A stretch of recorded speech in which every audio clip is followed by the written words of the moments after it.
véritablement parler de liesse populaire. On a en tout cas vécu un très beau moment ce matin à l'aéroport de Pierrefonds. On ne savait pas très bien comment ça allait se passer. Il y avait beaucoup d'incertitudes sur la foule. 500 personnes environ. Ce n'était pas l'affluence record. Une ambiance calme, pas de bousculade. Et puis beaucoup d'interrogations aussi sur la façon dont les Bleus allaient vivre ce moment. Allaient-ils se prêter au jeu? Allait-il après une nuit de voyage dans l'avion s'engouffrer dans l'autobus et partir? Eh bien non, ils ont pris le temps. Ils étaient détendus, souriants. Ils sont allés au contact des téléspectateurs présents. Et il y a eu effectivement des vrais moments d'échange. Donc c'est vrai que c'était un beau moment qu'on a vécu ce matin à Pierrefonds, avec même Raymond Domenech détendu, ouvert, disponible.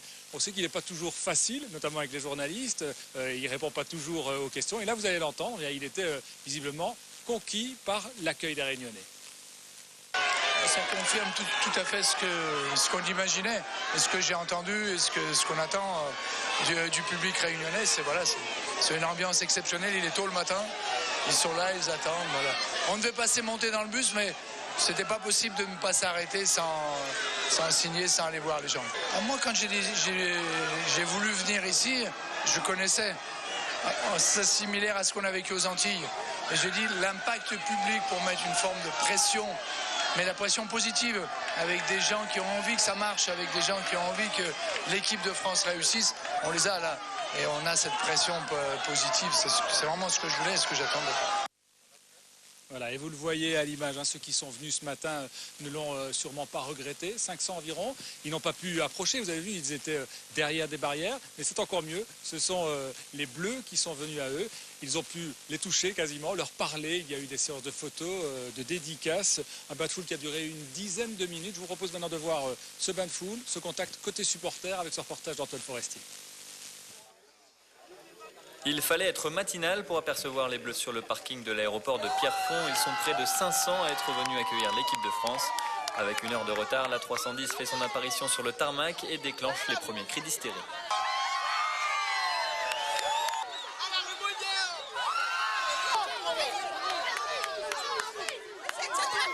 J'ai eu le bisou de Henri, de Govou, de Ribéry, de Malouda. Tout le monde. C'est super, je dors plus ce soir. Tout le monde, c'était super. super bien. Les Réunionnais profitent à fond du spectacle, quelques minutes pour approcher leurs idoles. Non, pas, c'est trop court. Peut-être la fatigue, je sais pas, mais trop court. C'est trop long, c'est très bien fait, trop plus long. Madanda, c'est la classe. Madanda aussi. On voit Valbuena. Certains on n'a pas vu, on n'a pas pu toucher, mais au moins on les a vus en réalité, quoi. C'est la vraie réalité. On n'est plus dans la télé là. Ah oui, c'est incroyable, c'est un truc de fou. Là, je suis dedans, je suis avec la France jusqu'au bout. Avec la France jusqu'au bout. La chasse aux autographes est lancée, même si dans l'euphorie, ce supporter ne reconnaît pas les signatures. J'ai Henri, Govou. J'arrive pas à reconnaître la signature de qui sur les droits. Et ça fait plaisir. Ils ont été sympas? Oui, ils prennent pas la grosse tête. Je voulais Gourcuff, mais j'ai pas eu Gourcuff. Mais c'est pas grave. Moi j'en ai eu. Ça fait bizarre parce que d'habitude on les voit à la télé. Et puis là on les voit en vrai. La plupart des fans de l'équipe de France qui se sont déplacés tôt ce matin sont repartis ravis. Ils ont désormais 4 jours pour tenter de compléter leur collection d'autographes. Oui, il y avait également un homme heureux ce matin à Pierrefonds, bien sûr, c'est Yves Etève, le président de la Ligue réunionnaise de football. Accueillir les Bleus, c'était pour lui un rêve, un vieux rêve, il y pensait depuis des années. Quand il l'avait annoncé chez nous, on s'en souvient, beaucoup ne l'avaient pas pris au sérieux ce matin, il tenait sa revanche, écoutez. On l'avait annoncé sur votre antenne, donc et puis beaucoup n'y croyaient pas, ils ont eu tort, les faits démontrent le contraire. Ceux qui ne croient pas sont toujours les éternels sceptiques, que c'est un gadget qui Etève, etc. Non, on a œuvré pendant pas mal de temps. C'était un rêve qui se concrétise. On a sollicité à plusieurs reprises, pendant plus d'une dizaine d'années, il nous faut l'équipe de France. Pourquoi? Parce que le visuel comme ça, voir les joueurs, les voir à l'entraînement, évidemment là on ne pourra pas satisfaire tout le monde. Pour le match également, on ne pourra pas satisfaire tout le monde parce qu'on n'a qu'un stade de 10 000 places. On aurait eu un stade de 20 000, on l'aurait rempli. Mais ça reste important pour les jeunes en particulier et puis bien sûr pour les anciens qui doivent avoir certainement la gorge un peu nouée. Et ce premier bain de foule, on le voit, a mis un peu de baume au cœur auprès de ceux qui n'ont pas pu avoir de place pour le match et pour les entraînements de l'équipe de France. Jean-Marc, vous nous confirmez, ce matin, certains se sont levés très tôt pour pouvoir accueillir les Bleus. Oui, c'est vrai que ce sujet des tickets, des billets d'entrée, c'est un peu le sujet qui fâche. Et ceux qui étaient là ce matin, c'est sans doute aussi ceux qui savaient qu'ils ne pourraient peut-être pas être vendredi soir dans ce stade Michel Volnay, ni même demain soir ici pour l'entraînement. Je donne une petite information à ce propos. On sait que demain, il y a 2500 personnes qui doivent assister à l'entraînement public des Bleus ici derrière moi. Eh bien, on sait depuis ce matin qu'il y aura 1000 places supplémentaires. Ça a été obtenu par le maire de Saint-Pierre et par le président de la Ligue. 1000 places qui seront réparties entre les différentes communes de la Civile. Ce sont des places qui seront réservées au club de foot. Et on a appris ce soir que tous les participants à cette séance d'entraînement qui seront dans les gradins seront invités demain à revêtir les couleurs de leur club. Donc on devrait avoir une assez belle image demain soir pour cette séance d'entraînement. Voilà pour ce qui est prévu demain. On va voir maintenant, vous me parliez de l'attente de tous ceux qui étaient là ce matin. On sait que beaucoup étaient venus effectivement très longtemps à l'avance. Certains y ont passé une partie de la nuit. On va voir ça tout de suite avec Marion Vigreux. Ce matin, à l'aéroport de Pierrefonds, les plus ardents supporters ont fait le déplacement. Pour eux, pas question de rater l'arrivée des Bleus à La Réunion. Et ces mordus de football étaient les premiers à arriver sur place. C'était hier, à 11h du soir. C'est passé vite la nuit, et puis même c'est pour l'équipe de France, donc c'est pas trop grave. Et pour passer le temps, ils ont donc parlé football avec un autre supporter des Bleus, Jérémy, qui n'est pas venu les mains vides. Le carnet d'autographe avec le marqueur en double dans la poche au cas où il tombe en panne, avec l'appareil photo. Comme ça, on est paré pour faire une série. Les Réunionnais le savent, cette venue de l'équipe de France sur l'île est exceptionnelle. Tous attendent des autographes. Ils ont donc amené ballons, photos, mais aussi chapeaux. C'est celui de la Coupe du Monde 98. Un chapeau peut être porte-bonheur. Et si ce matin, le bleu, blanc, rouge est de rigueur, on compte aussi d'autres couleurs. Montrer qu'ici à La Réunion, il y a quand même beaucoup de supporters de Marseille.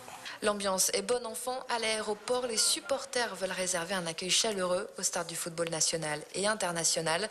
Et pour ceux qui n'ont pas eu de place pour le match de vendredi, c'est le moment ou jamais de les approcher et de les supporter. Allez la France! Et ce soir, les Bleus vont donc passer leur première nuit à La Réunion. Jusque vendredi, ils vont séjourner à l'hôtel Palme à Petite-Île. Après une nuit d'avion entre Tunis et La Réunion, ils ont pu s'y reposer une bonne partie de la journée. Eva Sanchez et Malik Beleli ont suivi les joueurs depuis l'aéroport de Pierrefonds jusqu'à leur bel hôtel. Arrivant enfin aux Palmes, ils y séjourneront jusqu'au 4 juin, date à laquelle ils s'envoleront pour l'Afrique du Sud. Une équipe en quête de repos et de sérénité avant d'entamer cette Coupe du Monde. Pour le groupe de supporters venus les accueillir devant l'hôtel, pas de séance d'autographes. Ils n'ont pu apercevoir les joueurs qu'à travers les vitres fumées du bus. Parce qu'on est des petits Ivois, donc ça fait plaisir. On n'a pas pu les voir beaucoup, mais on a eu des petits saluts dans l'autobus. Avec les vitres demi-teintées, on n'a pas reconnu personne. Mais bon. Durant les 4 jours qui seront là, on va essayer de filocher d'un petit chemin pour les voir. À l'abri des regards, l'heure est donc à la détente pour les hommes de Raymond Domenech avant le départ pour l'entraînement en milieu d'après-midi. Et cela fait beaucoup de choses en très peu de temps. Jean-Marc, après quelques heures de repos, les Bleus ont pris la direction du Crêpes pour un premier entraînement à huis clos. Oui, c'était plutôt une séance de décontraction, c'est comme ça que c'est présenté. Ils ont été prendre le frais, ils sont montés dans les hauts à la Plaine des Cafres, ils sont même découvert la pluie à La Réunion, puisque la séance a été en fait une séance de VTT à la Plaine des Cafres, et ça s'est fait effectivement sous la pluie en fin d'après-midi. Donc c'était au départ des installations du CREPS, le Centre régional d'éducation physique et sportive de la Plaine des Cafres. 20 minutes de VTT, et vous allez voir peu de contact cette fois avec les spectateurs présents. Reportage de Christine Tanou. Certains joueurs échangent un sourire ou un signe de la main avec les supporters. D'autres sont déjà en pleine concentration et ne voient pas le public. À peine arrivés au centre d'entraînement, les Bleus se sont mis en selle pour une sortie VTT. Cet après-midi, au programme, un parcours de 20 km à travers les champs, effectué sous la pluie. Les Bleus, très concentrés, ont roulé pendant 53 minutes exactement, Le staff de Randoren, qui a apporté son soutien technique, était au plus près des joueurs. Très impressionné par la concentration. Les gars étaient, voilà, on voit bien. D'ailleurs, comme l'a dit Domenech au départ, voilà, c'était une sortie qui faisait partie de la préparation. Et c'est vrai que nous, petits spectateurs, accompagnateurs à côté, c'est assez impressionnant, mais c'est vrai qu'ils sont concentrés. Hein. De manière générale, quand même, ils ne sont pas là pour rigoler, quoi. Au retour, c'est Franck Ribéry qui vient en tête devant ses coéquipiers. La sortie touche à sa fin, mais au Krebs, les supporters restent sur leur faim. La déception est visible sur certains visages. Aucun contact public-joueur, aucun autographe signé, contrairement à ce matin. Toutefois, d'autres fans évoquent avec fierté la visite des Bleus à La Réunion. Dédicace au moins, quoi. Ça aurait été sympa. Donc voilà. Mais bon, on ira voir le match quand même. Disons qu'on a aperçu, mais il aurait pu dire bonjour à tout le monde. Déjà 2 heures, j'attends. Ils arrivent, ils passent tout droit, un petit salut de loin, à peine, quoi. Même qu'on peut pas les voir, on peut pas les approcher, c'est vrai. Mais le simple fait de les savoir ici, on est très heureux. Et une seule chose à dire, c'est allez les Bleus! Après plus d'une heure, dans la fraîcheur et en altitude à la plaine des CAF, retour à l'hôtel pour les joueurs. Pour les supporters les plus chanceux, reste désormais l'ultime match amical avant la Coupe du Monde. Et on va voir encore une image de cette séance d'entraînement, cette séance de VTT à la plaine des Cafres cet après-midi, avec une chute, vous allez le voir.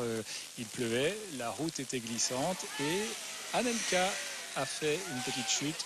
Voilà l'image que nous ont ramené nos reporters. Est-ce qu'on voit? Et voilà la chute d'Anelka sans gravité. Heureusement, c'était juste pour la petite histoire. Mais donc, comme je vous le disais, l'équipe de France a découvert cet après-midi qu'il pouvait aussi pleuvoir à La Réunion. Voilà donc pour cette séance du CRESP. Une petite information encore, puisque nous sommes ici au stade Michel Volnay où aura lieu vendredi soir le match France-Chine. Des informations ont circulé aujourd'hui à Saint-Pierre sur le fait que les écoles seraient fermées ce jour-là. Désolé de décevoir les enfants, c'était une fausse information. Il y aura juste 3 écoles qui seront fermées. C'est celles qui sont dans le périmètre tout juste autour du stade et où effectivement il sera difficile de circuler, de venir déposer et rechercher les enfants. Donc désolé les enfants, mais il y aura école vendredi à Saint-Pierre. Vous savez que ce matin, ici on va vous faire vivre pendant toute cette semaine. On va se retrouver tous les jours ici au stade Michel Volnay pour vous faire vivre au plus près ce grand événement que constitue la visite des Bleus. Et ce matin déjà, nous étions à l'aéroport de Pierrefonds pour vous faire vivre en direct cet événement. Je vous propose maintenant de revoir les meilleurs moments de cette retransmission. La 310 se pointe dans le ciel réunionnais avec 1 heure de retard, mais rien ne gâche la joie des supporters. L'avion se pose à 7h27, le moment est historique et les téléspectateurs dans cette réunion le vivent aussi en direct de l'aéroport de Pierrefonds. Eh ben, les Bleus sont là puisque visiblement le bus est plein, vous le voyez, on distingue du monde à l'intérieur de ce bus, les portes viennent de s'ouvrir. Et c'est Raymond Domenech, le sélectionneur des Bleus, qui ouvre la marche, suivi du staff technique et des joueurs. Une 50aine de personnes au total. À ce moment-là dans la foule, l'attente se prolonge. Et en même temps, les joueurs sont en train de sortir là. Les joueurs sortent de ce petit hangar et vous entendez les cris de la foule. Voilà, ils se dirigent vers le public.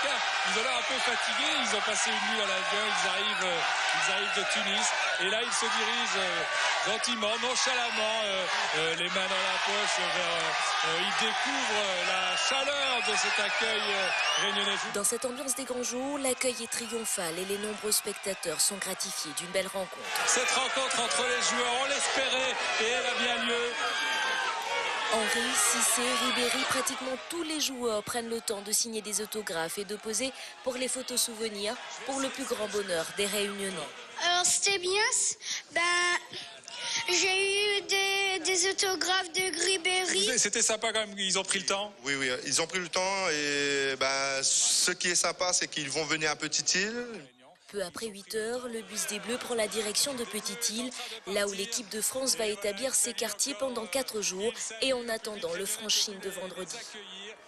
Et merci Jean-Marc. Je rappelle que vous intervenez donc en direct depuis le stade Michel Volnay de Saint-Pierre, là où se déroulera ce match amical France-Chine prévu vendredi à 20 h, match que vous pourrez suivre en direct sur Antenne Réunion. Jean-Marc, on vous retrouvera, comme vous l'avez dit tout à l'heure, régulièrement dans nos éditions de la mi-journée et à 19 h pour nous faire vivre ce séjour des Bleus à La Réunion. Alors, on a beaucoup parlé des hommes de Raymond Domenech, mais il faut savoir que la sélection chinoise arrivée ce matin a également eu droit à un accueil des plus chaleureux.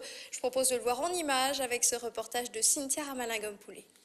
Ils avaient fait le déplacement ce matin pour accueillir leur équipe de cœur. Les supporters de l'équipe de Chine ont sorti le grand jeu, drapeaux, banderoles et danseuses.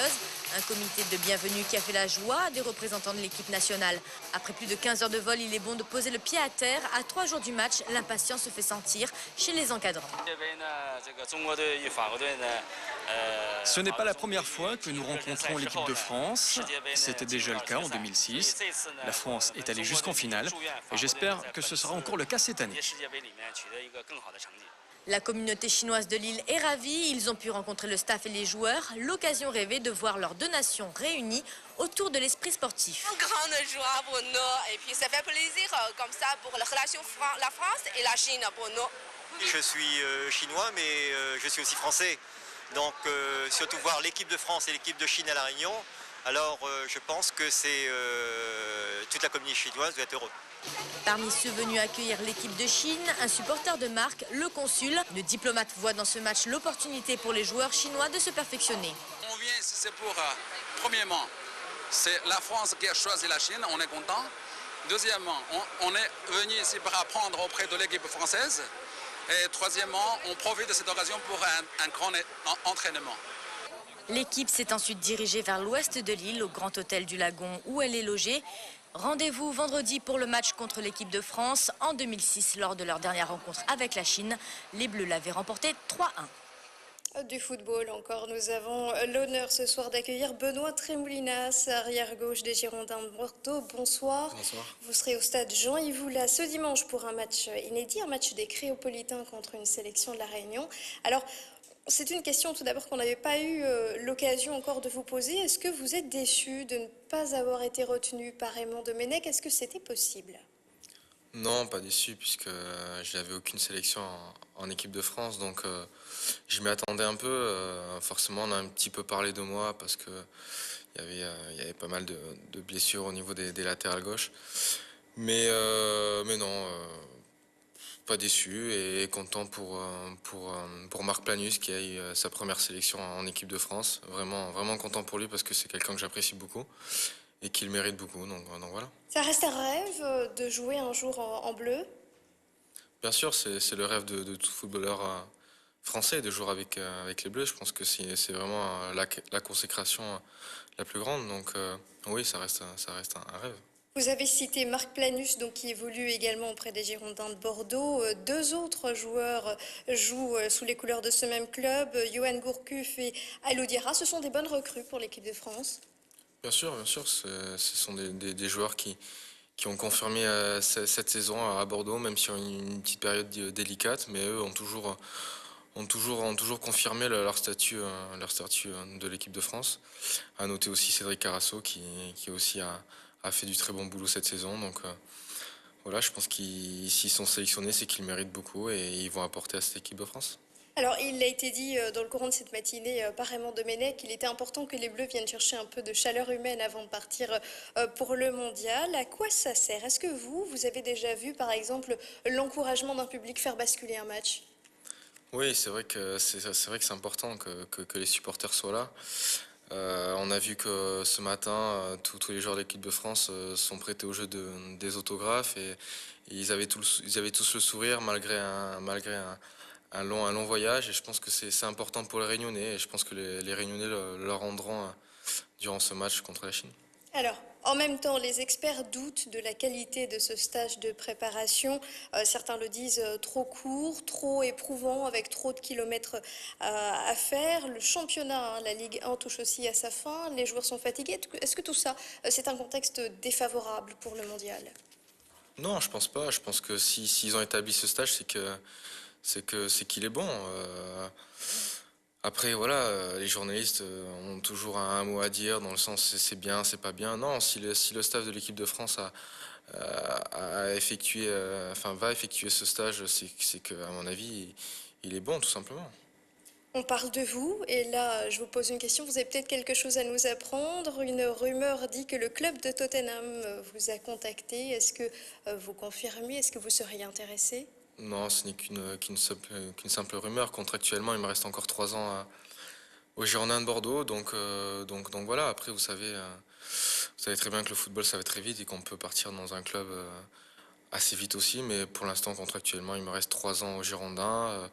Voilà, je pense qu'il y aura des discussions avec les nouveaux dirigeants, voir les ambitions qu'aura Bordeaux la saison prochaine. Et voilà. Il y a un club en particulier qui vous intéresse? Non. Pour l'instant, c'est Bordeaux. Alors, moi, j'ai une question piège. Laurent Blanc, votre entraîneur, l'ancien entraîneur des Girondins, va visiblement remplacer Raymond Domenech. Est-ce que vous croyez que l'équipe de France va gagner au change? Je sais pas, je pense que ce sera un nouveau cycle, puisque Raymond Domenech est en équipe de France depuis très longtemps. Là, ce sera un nouveau sélectionneur qui arrivera. Donc, je pense qu'il va falloir qu'il fasse ses preuves et on verra. Vous serez sur le terrain dimanche soir pour une très belle affiche, un match de Criopolitain contre une sélection de La Réunion. Est-ce que vous aviez déjà eu l'occasion de vous retrouver auprès de Guillaume Moirou et de Fabrice Abriel, entre autres? Ouais, c'est vrai que l'année dernière, en juin, avait eu lieu le jubilé de Didier Agathe, qui s'était très bien passé. Donc, il y avait Guillaume qui était là, il y avait Florence Nama-Pangol, il y avait aussi d'autres jeunes comme Vincent Campandier, Thomas Lebon qui étaient présents. Et donc là, on va remettre ça dimanche face à la sélection de l'île de la Réunion. Et voilà, je pense que ça va être intéressant déjà de tous se retrouver et ensuite de jouer contre cette sélection de l'île de la Réunion. Une dernière question. Yves Etève a dit tout à l'heure, on l'a entendu, c'est une chance pour les jeunes finalement, la venue de joueurs de football, de professionnels à La Réunion. Est-ce que finalement c'est ça l'essentiel? Bien sûr, c'est de prendre beaucoup de plaisir. Je pense que la sélection de l'île de la Réunion, en jouant contre nous, vont peut-être évaluer leur niveau aussi. Et voilà, j'espère qu'il y aura du spectacle et que le public viendra nombreux. Merci beaucoup d'avoir été notre invité. Je rappelle que vous serez au stade Jean-Yves Aulas ce dimanche à 17h pour un match inédit, un match des Criopolitains contre une sélection de La Réunion. On clôt ici notre page consacrée au football pour évoquer le reste de l'actualité dans notre département. André Bègue laisse les Maffaté un peu orphelins. Les obsèques du pilote et gérant de la société Mafat Hélicoptère se sont déroulées cet après-midi à La Nouvelle. La chapelle était trop petite pour accueillir les plus de 300 personnes venues lui rendre un dernier hommage. Une enquête a été ouverte pour tenter d'éclaircir les circonstances dans lesquelles son appareil s'est écrasé, mais elle risque d'être longue et difficile. Laura Château. L'émotion est encore très vive au sein de la famille d'André Bègue. Le pilote de Mafat Hélicoptère laisse derrière lui 4 enfants, mais aussi l'ensemble des Mafatais venus nombreux lui rendre un dernier hommage. Ce matin, ils étaient plus de 300 personnes à s'être déplacées des 4 coins du cirque afin d'assister aux obsèques et de soutenir les proches du défunt dans la douleur. Ce que je ressens, c'est que moi, sans vie, tout simplement, sans mon frère. C'est très dur. En tout cas, je tiens à remercier tous les Mafatais. J'espère que là où mon frère il sait combien tous les Mafatais l'aiment et tous les gens d'ailleurs. Les gens ont convergé de partout. Ils sont venus ici à La Nouvelle. Ils sont venus à pied ou en hélicoptère comme ils ont pu, mais ils ont voulu être là. C'est la première fois que nous rassemblons autant de monde. La chapelle de La Nouvelle était trop petite pour contenir l'ensemble des personnes présentes. Les habitants du cirque se souviennent.